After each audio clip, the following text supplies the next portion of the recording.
Non è detto che la tua vita sia semplice come credi. Ciao, sono Remy. Il libro che ho letto si intitola Star-Crossed e vorrei presentarvelo poiché vorrei che voi sentiste le stesse emozioni che ho provato io quando l'ho letto. Si tratta di un libro fantasy che però è molto più interessante poiché si basa sulla mitologia greca. Già da subito, infatti, mi sono immedesimata in Eren, la protagonista, nonostante sia difficile compararsi ad una semidea.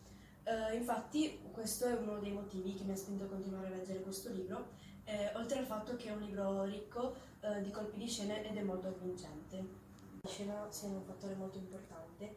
La cosa che più mi ha colpito di questa storia è la passione travolgente e i sacrifici che consumano Lucas, un semidio rivale, ed Eren.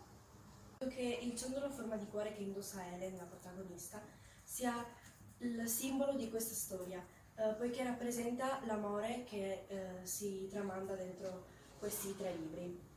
Oltre a questo oggetto, penso che a questa storia io possa affibbiare anche il color oro, che è un po' l'emblema degli dei, oltre ad essere anche significativo per la famiglia Delos, poiché appartengono ad un altro ceto sociale e in quella famiglia sono tutti biondi.